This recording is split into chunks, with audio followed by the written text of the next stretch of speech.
Добрый вечер, дорогие телезрители. В прямом эфире программа «Акценты». Я ее ведущая Екатерина Токамбаева. В Кыргызстане завершилась декада бесплатной консультационно-правовой помощи населению. Организована акция Министерством юстиции. Главная цель – повысить правовую грамотность граждан и оказание правовой помощи населению. Эта акция стала уже ежегодной традицией. Она всегда приурачивается ко Дню прав человека, который отмечается 10 декабря.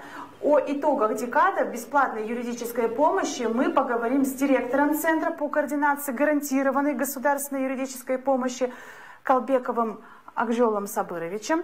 Добрый вечер. Добро пожаловать к нам в студию. Также у нас в студии сегодня присутствует Эльмира Баишевна Арапова, которая является проректором АУПКР и директором общественного фонда «Человек, свобода, права». Напоминаю, номер нашей студии 59 20 55.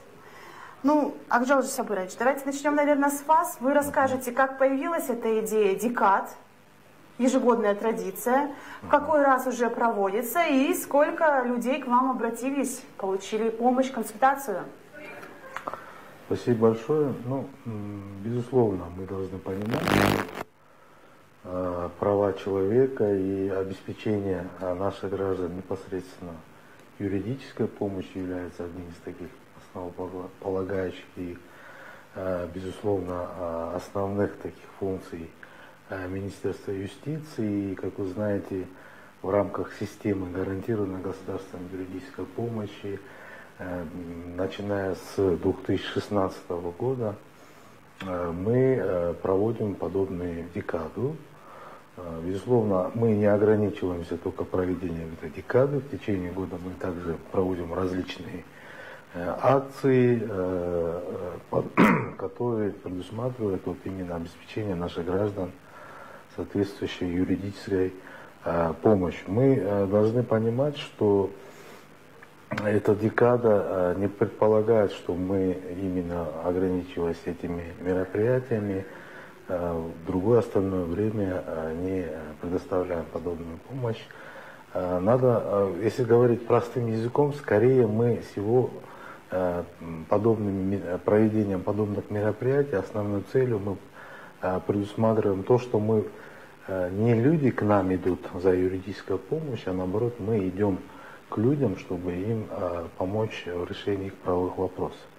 И, безусловно, очень важный момент, здесь необходимо отметить, что это информирование наших граждан о наличии системы бесплатной юридической помощи в нашей стране, о том, что любой гражданин, будучи столкнувшись с какой-нибудь правовой проблемой, он может получить эту помощь за счет государства. Да? К сожалению, вот на протяжении многих лет с момента принятия независимости нашей страны к этому вопросу со стороны государства не было такого должного внимания, да, и, безусловно, не было какой-то государственной политики в этом направлении, не были внедрены институциональные механизмы, да, что в конечном итоге выразилось в том, что люди уже, честно говоря, не доверяли государству в части того, что государство может им оказать юридическую помощь. И не только просто юридическую помощь, но и самое важное – это качественную юридическую помощь. Поэтому вот с момента принятия закона о гарантированной государственной юридической помощи мы одним из основных таких целей перед собой поставили, чтобы обеспечить наших граждан доступной, оперативной и очень важной, качественной юридической помощи. Для этого мы внедрили определенные механизмы, которые, на наш взгляд, более-менее обеспечили качество предоставляемой юридической помощи. Мы, безусловно, ведем работу по правовому просвещению наших граждан. Мы, безусловно, работаем над искоренением правового нигилизма.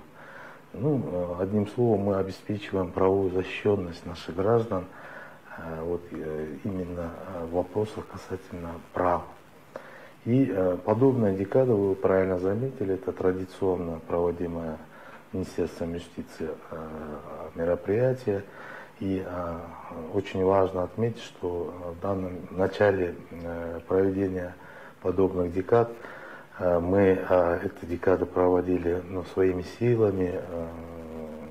Возможно, где-то у нас были некоторые недочеты, но вот уже, как показывает и вот декада, проведенная в этом году, мы, я думаю, набрали очень хороший опыт в части организации подобных мероприятий, в части привлечения других субъектов системы бесплатной юридической помощи в данную работу. И я думаю, сейчас уже более-менее наши граждане проинформированы о том, что они могут совершенно бесплатно за счет государства получить юридическую помощь. Ну, здесь, чтобы было понятно нашим телезрителям, надо здесь пояснить, что юридическая помощь, она предоставляется за счет государства двух видов. Первое – это консультационная правовая помощь, говоря простым языком, это предоставление устных и письменных консультаций. Эту помощь могут получить абсолютно все категории граждан, в том числе иностранные граждане, лица без гражданства и беженцы. А вот второй вид юридической помощи, так называемая квалифицированная юридическая помощь, если говорить простым языком, это мы предоставляем услуги адвоката за счет государства. Очень важно отметить, что услуги адвоката для получателя этой помощи бесплатно, но адвокату со стороны государства оплачивается соответствующий гонорар. И вот второй вид юридической помощи, она предоставляется в рамках уголовных, гражданских дел и административных дел, осуществляется со стороны адвоката представительства в судах, правоохранительных, следственных органов. И эту помощь могут получить определенные только категории граждан, в основном это уязвимые слои нашего населения, и им мы обеспечиваем услугами бесплатного адвоката. И если вернуться непосредственно к нашей декаде, я бы хотел вкратце остановиться по итогам этой декады. Эта декада показала, что люди больше проинформированы уже об системе бесплатной юридической помощи. Это говорит сами цифры за себя. То есть в этом году мы уже по сравнению с прошлым годом намного раз увеличилось количество граждан, которые к нам обратились. В целом мы по итогам декады, вот в течение 10 дней, которая проходила с 6 по 16 декабря, мы оказали более чем 6579 гражданам бесплатную юридическую консультацию. Мы, если их подразделить по статусу, половому статусу, да, из них 3123 это были мужчины, женщины 3456 граждан. В том числе мы проводили анализ по возрасту. Меньше 20 лет граждане обратились 256, от 20 до 35 1944, от 36 до 60 лет 33 179 и свыше 60 лет 1200 граждан. И также мы подразделили по социальному статусу: малоимущие 1309, пенсионеры у нас 1432 обратились, занятые люди 1137, безработные 2624, наши несовершеннолетние 45 и лица с ограниченными возможностями здоровья 32. Ну, как видно из этого анализа, преобладает количество граждан безработных, которые к нам обратились. Затем идут пенсионеры.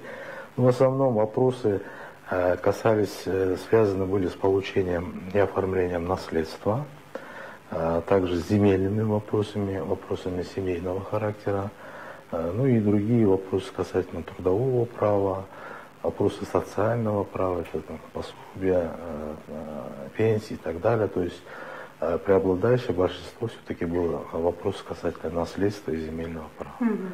И очень важно здесь отметить, что мы в рамках этой декады, она была особенностью тем, отличалась от прежних, что мы не ограничивались только оказанием консультаций.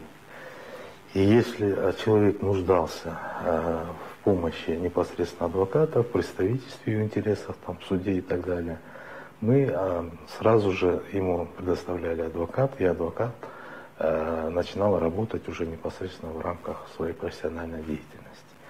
И в настоящее время адвокаты продолжают эту работу, оказывать эту помощь. И кроме того, мы в рамках самой консультационной правовой помощи, надо очень отрадно отметить, что мы смогли решить даже некоторые правовые вопросы, которые годами люди не могли решить. Ну, у меня есть здесь с собой, захватил определенные примеры, как в рамках декады, в рамках консультации, которые мы непосредственно решили вопросы некоторых граждан, но если будет интересно, я тоже об этом Да, озвучу. давайте мы их озвучим чуть позже, Да. А сейчас мне хочется задать вопрос Эльмире Баишиной. Дело в том, что расширили в этот раз список тех, кто участвовал в декаде, не только министерства и смежные ведомства, но и некоммерческие организации, в том числе и ваш фонд, да, принял участие. Расскажите, пожалуйста, почему вы решили принять участие и насколько было важно, чтобы гражданский сектор тоже участвовал в этой акции, в этой декаде? Ну, на сегодня, как мы знаем, что существуют законы. У нас в Кыргызстане очень много хороших законов. Но, к сожалению, немногие информированы о том, что есть такие законы. И 3 года назад наш общественный фонд «Человек, право, свобода», который я возглавляю, совместно еще с 3 неправительственными организациями, это Лига юристов Центральной Азии, это общественный фонд «Линия защиты» и общественный фонд Центр права и законодательства, мы решили, что нужно создать национальную сеть неправительственных организаций, которые будут способствовать развитию системы гарантированной государственной юридической помощи. Это было 3 года назад. На сегодня в нашу национальную сеть вошли 14 организаций. И мы на протяжении 3 лет непосредственно работаем совместно с Центром координации гарантированной государственной юридической помощи. Почему это важно? Для того, чтобы система заработала, необходимо социальное партнерство. Социальное партнерство государственных органов, органов местного самоуправления, вузов, средств массовой информации и, конечно, неправительственных организаций. И то, что уже на протяжении 3 лет проводится эта декада, и в ней принимают участие не только государственные органы, а именно те субъекты, которые должны предоставлять гарантированную государственную юридическую помощь, и уполномоченные органы, это Центр координации по гарантированной государственной юридической помощи, но и неправительственные организации, которые работают по линии правозащиты, по линии прав человека. Вот наш общественный фонд совместно с национальной сетью неправительственных организаций на протяжении уже вот в этом году 2-й год мы попробовали новый формат, это квиз-игры. Квиз-игры, и если в прошлом году вот наш фонд при поддержке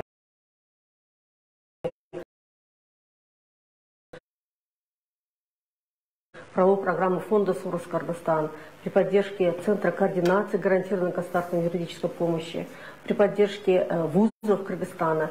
Мы были в прошлом году, работали с 8 вузами. В этом году мы решили расширить этот формат, так как студенты проявили инициативу и желание принять участие в этих играх. В этом году приняло участие 15 команд студенческих. Это были вузы Орский государственный университет, Орский государственный юридический институт, Орский гуманитарно-педагогический университет. Это 3 вуза Джалабадской области, Международный университет имени Кантару Шариповича Токтора Маматова. Это Джалабадский государственный университет. Отрадно, что в этом году в наших играх приняли участие Кыргызско-Российский славянский университет, Кыргызская государственная юридическая академия и многие другие вузы, одни из ведущих вузов, которые ведут подготовку будущих юристов. Но в этом году мы также к игре привлекли и будущих социальных работников, те, которые обучаются на факультетах социальной работы, потому что закон о гарантированной государственной юридической помощи является социально ориентированным. И если в прошлом году Академия государственного управления при президенте Кыргызской республики, в которой на данный момент я работаю и являюсь проректором по работе со студентами, в этом году все наше студенчество приняло участие в организации этих квиз-игр. Магистранты были в составе жюри, так как они действующие государственные муниципальные служащие. И очень трудно было им в составе жюри, и они говорили, что очень сложно оценивать, потому что одна работа была лучше другой. И вузы, которые приняли участие, задания в этом году были очень сложные. И в течение 2 месяцев мы вели подготовку с 15 вузами. В этой игре приняло участие 180 студентов. В каждой команде было по 10 студентов и по 2 тренера из преподавателей. Самое отрадное то, что в первом туре было задание «Видеовизитка», и там студенты команды должны были рассказать о вопросах предоставления гарантированной государственной юридической помощи, связанных с будущими специальностями. И в видеоприветствии мы специально прямо акцентировали, что хорошо было бы приветствие ректоров, проректоров и администрации вузов. И хочу поблагодарить, пользуясь эфиром, наших ректоров, которые активно приняли участие в подготовке команд к квиз-игре. Это самое важное, когда руководство ставит во главу угла интересы своих студентов. Очень интересно было флешмоб, второе задание о гарантированной государственной юридической помощи. И здесь второе место заняла команда Международного университета имени Кантора Шариповича Туктамаматова, город Джалабад, которые даже с помощью дрона сняли флешмоб. И 50 студентов выложили буквы ГГЮП на большом футбольном поле в центре города Джалабад. И, наверное, это одно из зрелищных было. Очень интересно, в этом году мы специально попросили студентов с помощью них провести правовое информирование населения на местах. Это была не просто игра, это была своего рода отработка навыков студентов, будущих юристов, будущих социальных работников, значит, работать с населением, именно информировать о том, что есть такой закон, закон о гарантированной государственной юридической помощи. И совместно с центрами координации, с координаторами Центра координации в областях, они сняли видеосюжеты. И вот storytelling, формат storytelling, который мы им предложили для команд, четвертое задание, они должны были найти реальных героев, реальных наших горожан, реальных жителей сел, аилов, которые бы получили эту гарантированную государственную юридическую помощь. Они довольны этой помощью или наоборот недовольны. Да? Те наши граждане, которые сталкивались с работой адвокатов, которые состоят в системе гарантированной государственной юридической помощи. И вот эти игры проходили в формате онлайн. И 2 дня, 8 и 9 декабря, в формате онлайн. И трансляция шла на странице национальной сети НПО за развитие гарантированной государственной юридической помощи. И в этом году хочу сделать прямо акцентировать, что охват прямого эфира в этом году составил 2500 человек, которые следили за игрой этих команд. И благодарю правовую программу фонда Сорос, которые предоставили для них небольшой приз. А именно, это книги, замечательные книги на юридическую тему, которые для команд мы приготовили в качестве денежных призов. И также с Акжол Сабыровичем мы разработали в этом году медали, чтобы ребятам было интересно. Те команды, которые получили первое место, они получили наши памятные статуэтки, а также золотые медали. 12 человек команды. Первое место получили у нас импровизированные такие золотые медали. Второе место серебряные медали с сертификатами. И третье место это бронзовые медали. Ну, это было специально в этом году. В прошлом году этих медалей не было. И когда мы опрашивали у ребят, что бы вы еще хотели изменить в этой игре, какие ваши пожелания. И вот ребята сказали, что нам настолько эта игра понравилась, если вы будете на следующий год проводить, нам бы хотелось, чтобы осталась бы память об этой игре. И вот с Акжол Сабыровичем, когда мы разрабатывали формат этой квиз-игры, мы решили, что, наверное, если каждый студент получит эту импровизированную медаль, и пусть это его будет первая медаль его в жизни, а в этой медали еще у нас прописано, что это межвузовская квиз-игра о гарантированной государственной юридической помощи. Я думаю, с помощью этих инструментов мы сможем еще дальше продвигать развитие этого закона. Спасибо. Спасибо. Акжол Сабырович, получается, таким образом вы себе заранее сотрудников готовите, да, работая со студентами? Можно так сказать, абсолютно верно.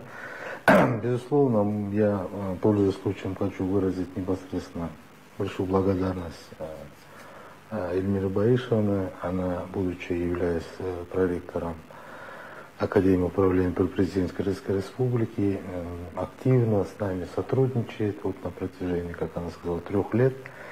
Для нас, безусловно, очень важно вот это совместное объединение усилий в части развития этой системы. Поскольку очевидно, что одно министерство или ведомство не в состоянии решить эту такую злободневную проблему касательно доступа граждан к правосудию. И очень важно здесь привлекать именно молодое наше поколение, которое, будучи студентами, уже должны понимать суть вопроса правовой проблемы. И вы правильно заметили, мы в настоящее время очень тесно сотрудничаем с юридическими клиниками вузов. И говоря языком молодежи, мы их прокачиваем. И в будущем мы предполагаем, что они, если изъявят желание связать свою профессию с профессией адвоката, безусловно, мы с радостью их примем в нашу систему. И они, на наш взгляд, создают такое новое адвокатское сообщество, которое, надеюсь, продвинет не только систему ГГЮП в нашей стране, но и в целом институт адвокатуры в нашей стране. И, безусловно, от этого зависит сама суть защиты прав и интересов человека. Да? И, безусловно, она будет иметь такой мультипликативный эффект, который, ну, к примеру, повлияет на добросовестное расследование уголовных дел, на правильное отправление правосудия со стороны судей. Да? То есть вот этот весь механизм мы все-таки должны уже сейчас закладывать и, так скажем, уже смотреть на будущее. И очень правильно вы здесь отметили, что есть одним из наших задач непосредственно декады тогда было правовое просвещение. Безусловно, мы в этом отношении, так скажем, проводили вот подобные мероприятия со студентами. Помимо этого мы организовывали различные лекции, семинары. Вот в рамках вот декады мы в соцсетях создавали дискуссионные площадки с участием таких авторитетных экспертов-юристов по проблемным таким правовым вопросам. То есть тем самым мы хотели бы донести до людей информацию, правовую информацию о законодательстве в нашей стране, о решении каких-либо таких правовых проблем злободневных. То есть мы постарались вот охватить вот такой весь спектр этой работы, и я надеюсь, что эта работа будет и дальше продолжаться. У нас сейчас очень много новых указов, новых законов. Были ли в связи с этим к вам обращения? Люди интересовались, как все это работает, какие права они в связи с этим приобретают? Да, безусловно, люди обращались за информацией о тех или иных нормативно-правовых актах. Как вы знаете, в Министерстве юстиции существует автоматизированная система, централизованный банк данных нормативно-правовых актов. Мы им объясняли, как им пользоваться. Это аналог, допустим, Токтома, которым у нас часто пользуются юристы. И вот в рамках вот этой системы мы также им разъясняли, что где они могут получить ту или иную информацию о том или ином нормативно-правовом акте. И, кстати, для телезрителей и, в частности, для юристов я бы хотел отметить, что именно централизованный банк данных Министерства юстиции, она является актуальной. То есть там можно получить актуальную информацию о нормативно-правовом акте. Конечно, вы правильно заметили, такие вопросы тоже были. Эльмира Борисовна, теперь вопрос к вам. У вас была, так я, если правильно поняла, большая часть это вот именно просветительская работа, да? Скажите, вы не в первый раз этим занимаетесь, не первый год. Растет ли информированность нашего населения о их правах? И вообще юридическая, если можно так сказать, подкованность нашего населения? Да. С каждым годом увеличивается количество тех людей, которые уже знают об этом законе и знают, к кому обратиться, какой орган. И здесь мне хотелось бы сказать еще одно направление, которым занимается наша организация. Это проведение региональных конференций с участием полномочных представителей президента Кыргызской республики в 7 областях Кыргызской республики. Вот мы провели уже эти региональные конференции, носят название «Гарантированная государственная юридическая помощь. Знай свои права». И на этих конференциях у нас принимают участие органы местного самоуправления, а также активисты, гражданские активисты, которые проживают в этой области. Вот у нас были конференции региональные, прошли в Нарыне, на Иссыкуле, это город Каракол. Третья конференция у нас прошла в Таласе. И буквально вот 15 и 14 декабря мы провели на территории Ошской области и Чалабадской области. И на этих конференциях как раз таки мы видим о том, что население уже стало более информировано. И здесь очень важно сотрудничество с средствами массовой информации. Вот на протяжении 2 лет мы, кроме квиз-игры, еще новый инструмент, который мы попробовали, и он очень хорошо сработал, это конкурс среди журналистов и блогеров, которые должны были нам рассказать о законе о гарантированной государственной юридической помощи. И в прошлом году на этот конкурс поступило 70 работ. И сегодня мы создали пул журналистов, которые готовы писать на правовую тему, которые знают об этом законе и которые готовы перенаправлять. Вот одна из победительниц, Майра Мурзакулова, которая приняла участие с докладом на нашей региональной конференции в городе Ош 14 декабря, она как раз-таки одна из победительниц в номинации «Сторителлинг телевидения». Она поделилась своим опытом и сказала, что сегодня жители к ней уже обращаются, и фактически она становится параюристом. То есть человек, не имеющий юридического образования, но тот, который может проконсультировать, дать направление, куда могут наши граждане обратиться. И это очень отрадно, когда журналисты заинтересовались этой темой. И с помощью них у нас расширяется круг тех людей, которые могут эту помощь получить. Но еще я хочу остановиться на формате сторителлинг. Вот в этом году ребята сделали 15 команд, 15 замечательных сюжетов. И многие сюжеты были о том, как раз-таки, если наши граждане посмотрят этот сюжет, то они должны найти ответ на вопрос, если у них такая ситуация в семье, куда они могут обратиться за гарантированной государственной юридической помощью. И вот один из роликов, когда показывают о том, что семья лишена права на наследство после смерти отца, и вот ребята сняли вот такой в игровой форме, и потом уже эта девочка, которая студентка из этой команды, она ищет ответ, куда же пойти, кто может ей помочь. И здесь идут наши баннеры, плакаты, постеры, которые ребята через телефон мобильный показывают.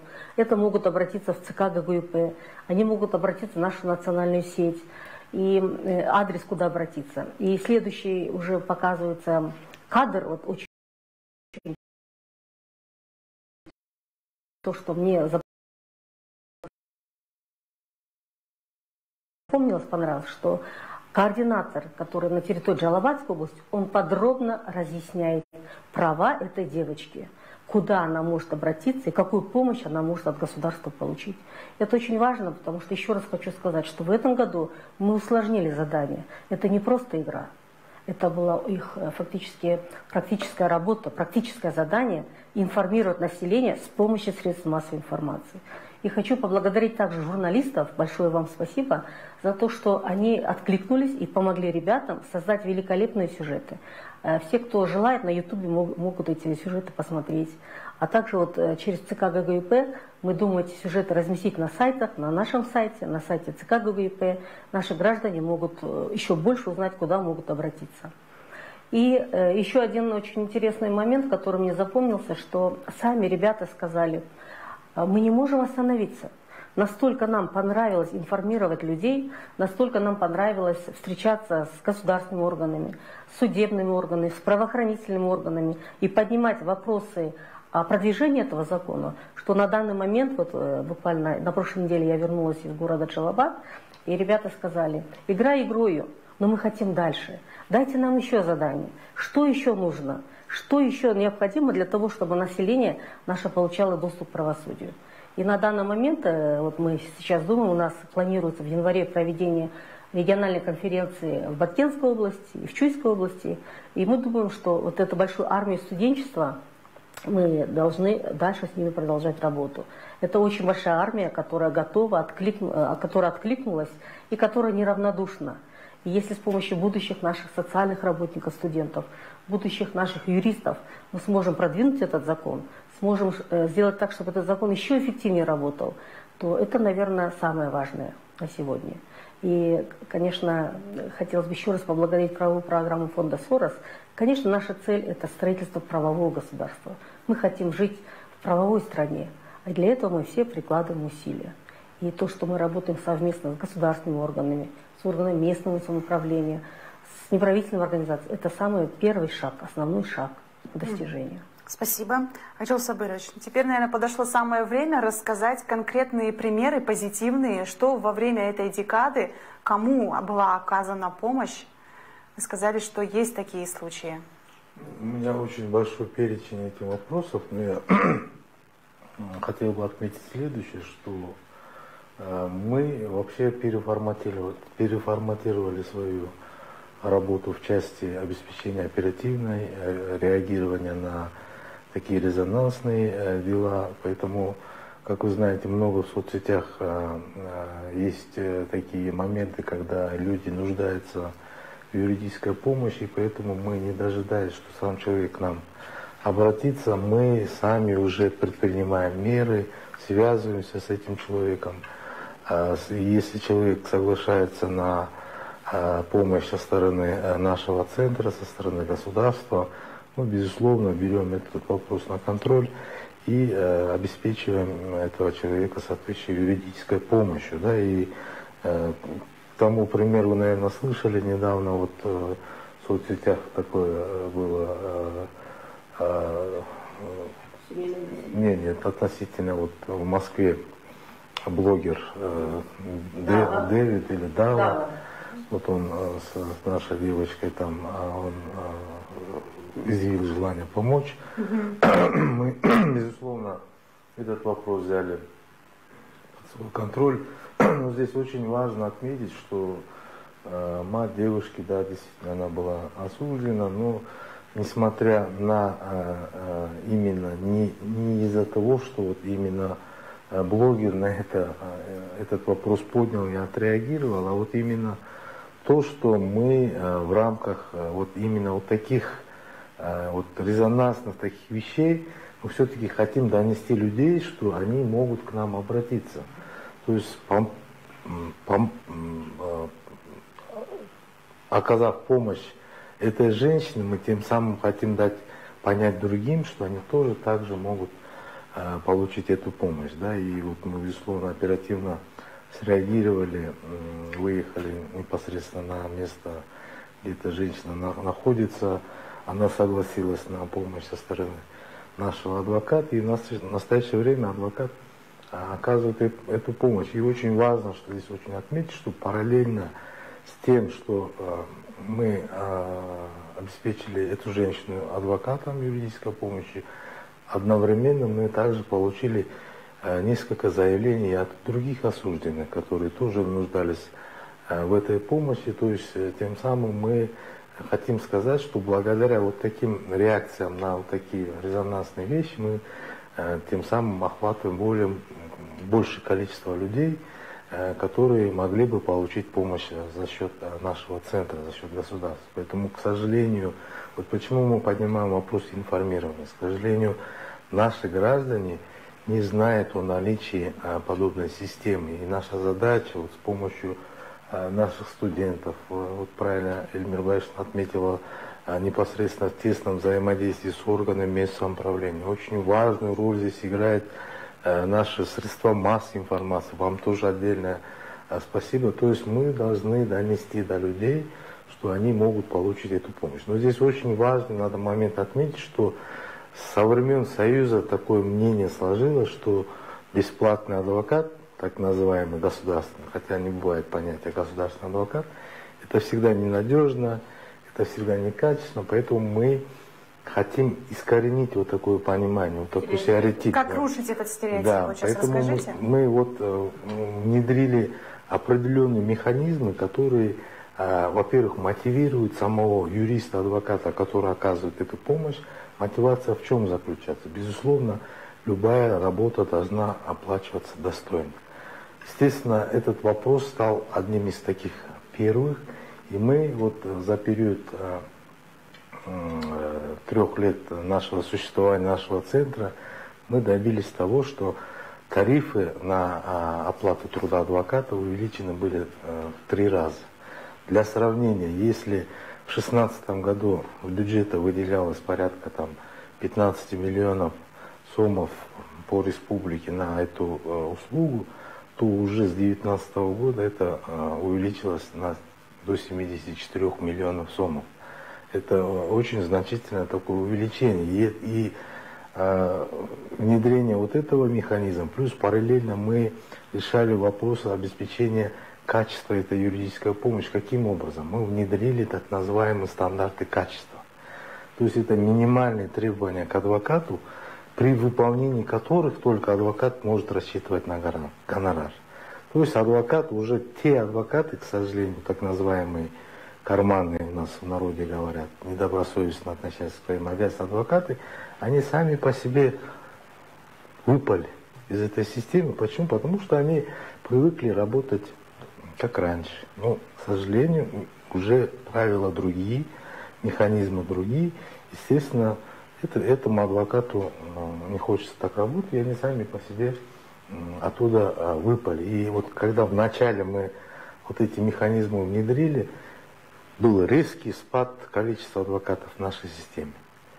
Потом она резко увеличилась, и в настоящее время из 200 адвокатов у нас сейчас уже более 450 адвокатов. И очень важно отметить у нас, что адвокаты в нашей системе уже с таким авторитетными именами, действительно профессиональный адвокат уже тоже вступает в наши ряды. Это говорит о том, что система все-таки развивается, и адвокаты уже непосредственно мотивированы тем, что вступить в эту систему. И еще один момент очень я бы хотел заметить, что вот, если вы помните, недавно был второй съезд адвокатов, и там принимал участие непосредственно наш президент нашей страны, и он обозначил важность вопроса обеспечения граждан юридической помощью, и обозначил вопросы, безусловно, потенциала наших адвокатов, в том числе адвокатов системы ГГУП. И поскольку мы предоставляем эту помощь за счет государства, и чтобы повысить качество, еще улучшить это качество этой работы, президент сделал такое послание, что необходимо увеличение этих тарифов еще в 2 раза. Я считаю, что это очень правильное со стороны президента мнение и высказывание, поскольку действительно, если мы хотим получить качественную юридическую помощь, тогда должна быть соразмерная оплата. Ну и параллельно мы должны устанавливать четкие механизмы и требования непосредственно к этому адвокату при оказании юридической помощи. Здесь важно отметить, что наши граждане должны понимать, что раз адвокат бесплатно оказывает помощь, они не должны понимать, что это все бесплатно. Это для него бесплатно, но этому адвокату государство оплачивает услугу. Поэтому получатель этой помощи имеет право полностью требовать от этого адвоката качества предоставления. Если есть вопросы, они могут обратиться в соответствии с жалобой непосредственно нашим координаторам, которые обеспечивают этими адвокатами. То есть граждане должны понимать, что адвокат, он по сути оплачивается и услуга, а для получателя это бесплатно. Мы, конечно, сейчас полностью хотим пересмотреть вообще механизмы работы в рамках этой системы в целях улучшения. Да, и сейчас предполагается отдельные такие реформы, можно сказать. Мы хотим на уровне, уже на районном уровне обеспечить такое взаимодействие всех субъектов системы ГГУП. Это и госорганы, и органы местного самоуправления, и неправительственный сектор гражданский, и юридические вузы. И к вашему сведению, в настоящее время разработана новая редакция закона. Она одобрена Джоуру Кенеша в 3 чтениях. Сейчас находится в администрации президента. И если этот закон будет подписан и вступит в силу, там очень много таких прорывных и очень, думаю, новшеств. Да? И вот Эльмир Борисович заметил вот понятие пара-юриста есть такое. Давайте вы продолжите. Да, насчет пара-юрист, в принципе, если вот так посмотреть, пара-юристы де-факто у нас существуют. Да, это вот эти гражданские активисты там и так далее, но юридически их статус не был закреплен. Такие примеры существуют в Молдове, насколько я знаю. Да, если можно, я продолжу. Да, давайте по вопрос не в этом, вопрос в том, что мы должны объединить эти усилия. Мы должны совместно, планомерно развивать эту систему. Мы должны обеспечивать наших граждан юридической помощью. То есть должна быть четкое взаимодействие этой системы. Должен быть какой-то сквозной мандат у непосредственно координатора этой системы, чтобы он мог четко распределять те или иные функции между субъектами системы ГГП для достижения нашей общей цели. Это цель обеспечить наших граждан правовой защищенностью. Да? И я думаю, мы в этом направлении дальше будем тесно сотрудничать, работать. И я надеюсь, у нас очень такие амбициозные планы на будущее. Дай Бог, если мы это совместно реализуем, я думаю, для наших граждан это будет только... Ну, дорога осилит идущий, поэтому мы будем двигаться дальше, и я думаю, мы движемся в правильном направлении. Если говорить о параюристах, то, конечно, не нужно изобретать велосипед, если он хорошо изобретен. И мы изучили опыт зарубежных стран. И вот опыт Молдовы о продвижении параюридического движения нам очень понравился. И совместно вот с ЦК ГГУП, наша национальная сеть неправительственных организаций, в этом году мы хотим продвинуть параюридическое движение в Кыргызской республике. Уже провели серию семинаров, серию тренингов именно для гражданских активистов, те, которые могут и оказывают параюридические услуги. Это вот первое направление. Еще я хотела бы продолжить мысль Алжола Сабыровича о том, что сегодня, к сожалению, многие наши граждане думают, что если гарантированная государственная юридическая помощь она бесплатная, то она некачественная. Это совершенно не так. И чтобы этот стереотип искоренить, мы еще один инструмент приняли. Это работа проведения мастер-классов с участием самих адвокатов. Те адвокаты, которые состоят в реестре гарантированной государственной юридической помощи. И вот в этом году мы провели 20 мастер-классов совместно с ЦК ГГУП, с Алжолом Сабыровичем, посетили. И 500 студентов юридических факультетов старших курсов приняли участие. И после этих мастер-классов многие из них задумались о том, а почему бы не стать в будущем адвокатом? Почему бы сегодня не пройти адвокатскую практику? И очень много вопросов они задавали нашим адвокатам системы ГГУП, которые приняли участие. Это 5 адвокатов, хочу их озвучить и поблагодарить их за активную работу. Это Нурматов Акрам, адвокат Чуйской территориальной адвокатуры, Толкунбек Улу Джигит, который работает на территории Ошской области, Мурзаев Исмаил на территории Джалабадской области, Шашинбек Верхингуль на территории города Бишкек и Чуйской области. Вот они работали непосредственно со студентами, и мастер-класс был в том, что они рассказывали о своей работе, проводили мастер-класс, кто такой адвокат по ГГУП, как войти в реестр, какова зарплата, какие интересные кейсы были. И ребята настолько загорелись, и я думаю, это важно, что мы будем готовить уже новое поколение, те, которые на смену придут, те ребята, которые уже со студенческой скамьи знают об этом законе и готовы работать в этой системе. Поэтому мы бы хотели, чтобы эта система стала более эффективной, чтобы работать. Мы начинаем все инструменты, все субъекты работать вместе. Один в поле не воин. Когда мы вместе, мы, наверное, горы перевернем. Не зря вот эта пословица говорит о том, что у нас все впереди. И вот эти шаги, которые мы идем от года в год на протяжении 3 лет, мы видим рост правовой культуры наших граждан. Мы видим рост правового образования, рост правового просвещения. Спасибо. Поэтому сегодня это очень важно. Спасибо большое. У нас уже заканчивается эфир, поэтому, пожалуйста, озвучьте, куда можно обращаться за бесплатной государственной юридической помощью. У нас во всех, я отмечу, что в Министерстве юстиции созданы 34 центра бесплатной юридической помощи. Они находятся во всех районах нашей страны. Помимо этого, в областных центрах у нас находятся межрегиональные отделы. В каждой области у нас имеется координатор. Непосредственно Министерстве юстиции, при Министерстве юстиции создан наш центр. Мы находимся на Дибек-Жолу Правды, Дибек-Жолу 381. Это вот ЦОН, здание ЦОНа на 3-м этаже. Туда могут люди обращаться. Непосредственно у нас есть на 1-м этаже самого этого же ЦОНа есть центр бесплатной консультации.